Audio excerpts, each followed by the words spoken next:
നമസ്കാരം. ഇന്നു മുതൽ 13 ദിവസത്തിനു ശേഷം 3 രാശികളിലായി ജനിച്ച കുറച്ചു നക്ഷത്രക്കാർക്ക് ഭാഗ്യമുദിക്കാൻ പോകുന്നു. ചൊവ്വ അതിൻ്റെ രാശിമാറ്റത്തിന് ഒരുങ്ങുകയാണ്. ജൂലൈ 28-ന് ചൊവ്വ കന്നി രാശിയിലേക്ക് പ്രവേശിക്കും. സെപ്റ്റംബർ 13 വരെ ചൊവ്വ കന്നിയിൽ തുടരും.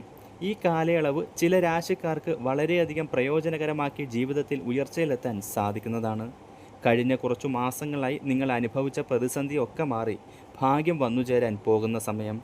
ഇടവൻ രാശിയുടെ 5-ാം ഭാവത്തിലും മിഥുനൻ രാശിയുടെ 4-ാം ഭാവത്തിലും കർക്കടക രാശിയുടെ അനുകൂല ഭാവത്തിലുമാണ് ഈ ഒരു മാറ്റം സ്ഥിതി ചെയ്യുന്നത്. ഇത് നിങ്ങളുടെ ജീവിതത്തിൽ വളരെയധികം നേട്ടങ്ങൾക്ക് വഴിയൊരുക്കും. ജീവിതം ഉയർച്ചയുടെ പടവുകൾ കയറുമെന്ന് സംശയമില്ലാതെ പറയാം. അത്രയ്ക്ക് അനുകൂലമായ സമയമാണ് ജൂലൈ 28 മുതൽ 3 രാശികളിലായി ജനിച്ച കുറച്ച് നക്ഷത്രക്കാരെ കാത്തിരിക്കുന്നത്. എല്ലാവരും ഹരേ കൃഷ്ണ എന്നൊന്ന് കമൻറ്റ് രേഖപ്പെടുത്താൻ മറക്കരുത്. നക്ഷത്രങ്ങൾ: ഇടവം, കാർത്തിക രോഹിണി മകയിരം, മിഥുനം, മകയിരം തിരുവാതിര പുണർദം, കർക്കടകം, പുണർദം പൂയം ആയില്യം.